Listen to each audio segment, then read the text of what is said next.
Welcome to another Northern Monkeys video. This time we're looking at the datasheet, detachment and leaders that you can have for the Space Marine Assault Intercessors. So here's the Assault Intercessor datasheet. These guys debuted in the Indomitus box set, I believe, and they've just kind of slowly gotten better and better since then. The decision to give Space Marines AP1 on their Astartes chainswords did a lot of good for these guys, and they've just, that shock assault's got built into them that they had in 9th edition, so now they're just a flat 4 attacks. This unit's just gotten better and better. Stat line wise, they are the absolute archetypal sort of Space Marines.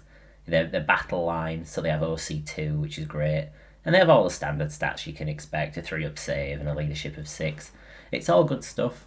I think it's worth saying that having that battle line keyword is becoming more and more of a plus. We've seen lots of secondary missions based around that, so it's always worth considering.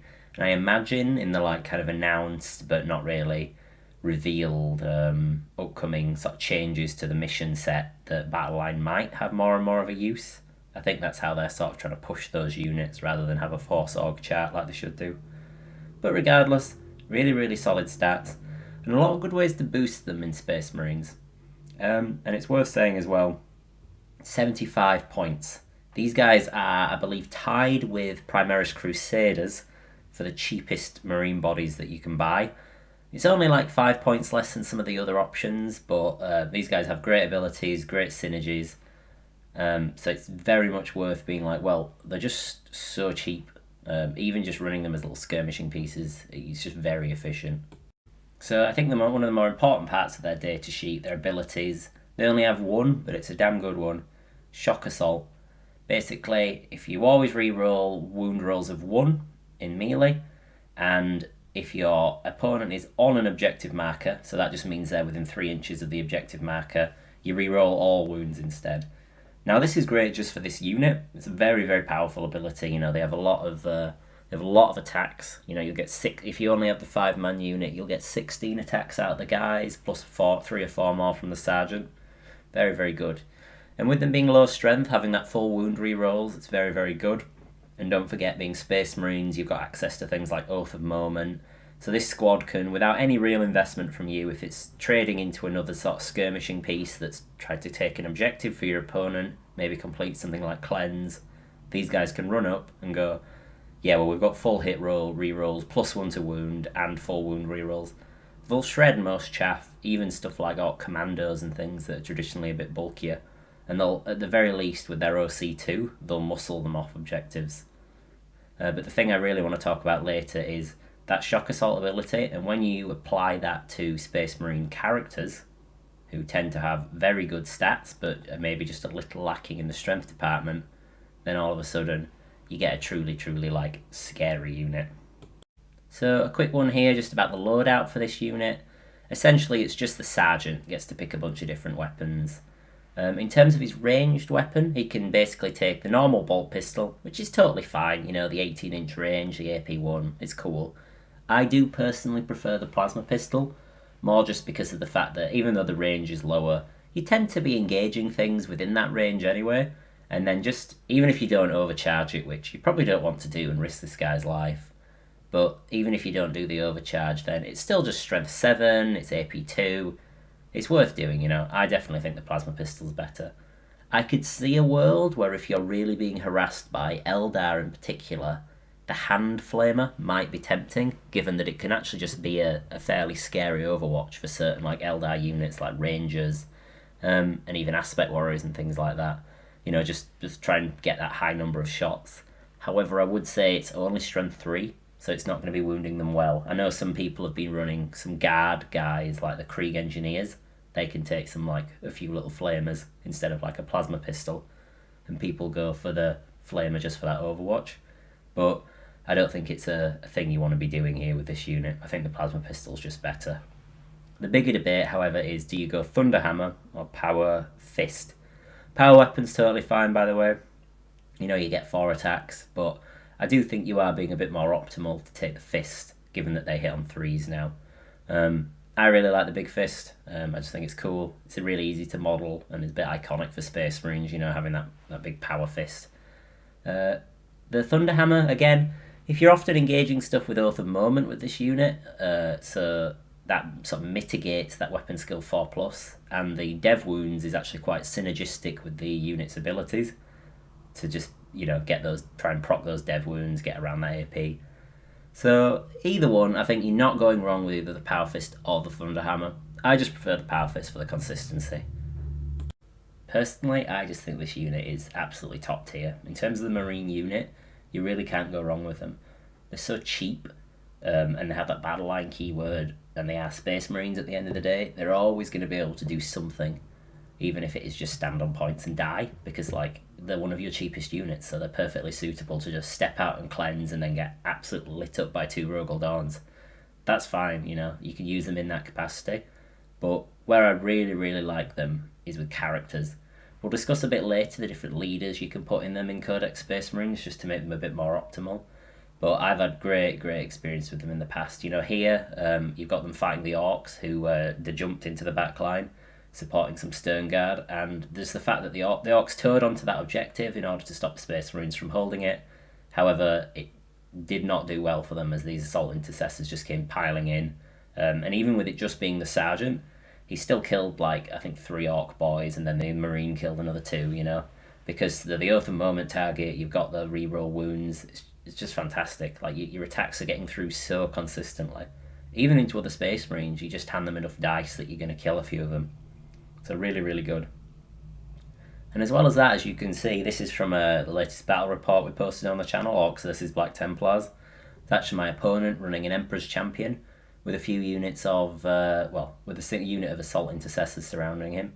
And they just go absolutely ham all game, they just bounce between objectives. The guys themselves do a load of damage, but they let this Emperor's Champion come in, He goes to fight this Death Dread, and the Emperor's Champion's got great, attacks, profiles. But the problem is he's low strength, he's got high AP, he's got good damage, but he's only strength 8. Usually be wounding this Death Dread on 5s, it's not the most appetising prospect to go into him. But full rerolls to wound, absolutely fantastic from these Assault Intercessors, and they really carried him through that game. And again, they make a cheap bodyguard unit, it's only 75 points. And essentially, they add a bunch of attacks and a bunch of wounds to a really strong character piece like that, and it just becomes a very, very efficient melee unit. We'll talk about the combo that I nicked from them and used throughout the edition later, but Art of War literally said, if you're running Codex Space Marines, Assault Intercessors with a leader in them are literally one of the best melee units Marines get. So yeah, I totally rate them, especially with the new Oath of Moment, being able to get that +1 to wound on demand. They're terrifyingly efficient. So when you're considering a detachment for Assault Intercessors, I wouldn't say they're a unit you particularly want to base your detachments around. You don't want to pick I'm doing this one particular combo. But I think they just fit really well into any detachment. Now, being a melee unit is a bit weird because for Codex Space Marines, they kind of lack a bit for an actual melee detachment. There's the White Scars detachment, but that's based around bikes. So I always find myself falling back on Gladius because it does actually have some very, very strong melee buffs, which is what these guys want. It's worth saying that loads of the Divergent chapters have these bonuses, Black Templars can use them really, really well. Dark Angels, you've got some great melee characters out there and guys that buff their general, their units' fighting prowess. But in Gladius, they've got some great synergies going there for them, it's just why they're great. They've got the Assault Doctrine, which means they can have access to advance and charge. Really nice just for extending their threat range, letting them kind of get out onto those objectives or even dive past them onto enemy units that think they're safe. As well as that, 2 great stratagems. Honour the Chapter gives them Lance. It's a great way of kind of getting over the bump of that low strength that they have on those chainsword attacks. Full rerolls to wounding on 5s, still good, even if they're attacking a big vehicle. And as well as that, if you're in the Assault Doctrine, which, you probably want to be if you're throwing these guys out there, you get an extra pip of AP as well, which, takes the Fist up to AP3, all the Chainswords at AP2. Just suddenly it's really dangerous even to things like Terminators. And the Fight on Death strat is a really great way to sort of get these guys onto, if you're up against a melee army, they put something on an objective, these guys charge in, destroy that unit, and they sit on the objective. You make sure that your opponent has to touch the objective in order to charge you, and when they go to kill you, you say, okay, 2 CP, fight on death. This whole unit does that automatically, and is potentially going to take out 2 enemy units for losing only 175 point units of yours. Just a great combo. And the Honor Vehement enhancement as well. It's great to put on a character, especially when it's being buffed by these guys, which we'll talk about now.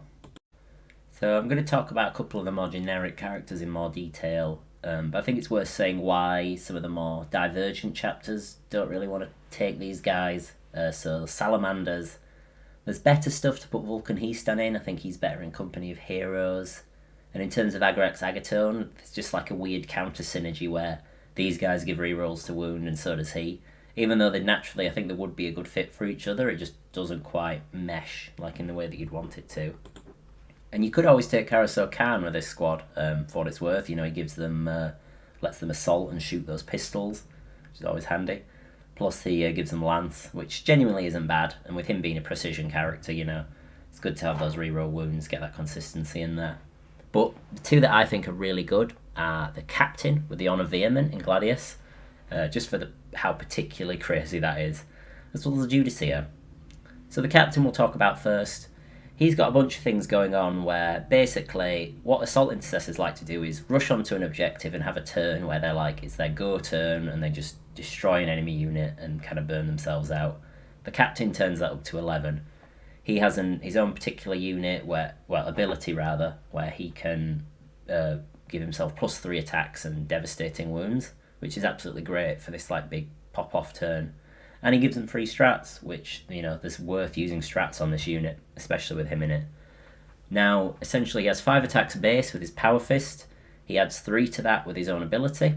And the Honor Vehement enhancement, when you're in the Assault Doctrine, gives you +2 attacks and +2 strength. So he goes up to a whopping 10 attacks, strength 10.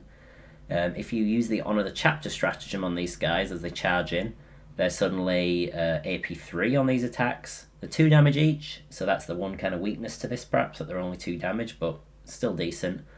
They'll have devastating wounds on them. If you've Oath of Momented the enemy as well, you've got +2 to wound, which would get around any -1 to wound abilities that your opponent might have, because +1 from the Oath of Moment, +1 from the Lance on Honor the Chapter. And then full hit rerolls from Oath. The Captain's already hitting on 2s, but it's still worth having. And you also get full wound rerolls from the Assault Intercessors. So it's just absolutely ridiculous, this little unit. It's not that many points, even with the enhancement. You end up, you know, you're playing about 175, I think, maybe a little less, I think. Yeah, maybe 170 for this package. And this is just sort of a thing that will flatten like Knights. You know, anything that's not halving damage on -1 damage, this will just take an absolute chunk out of.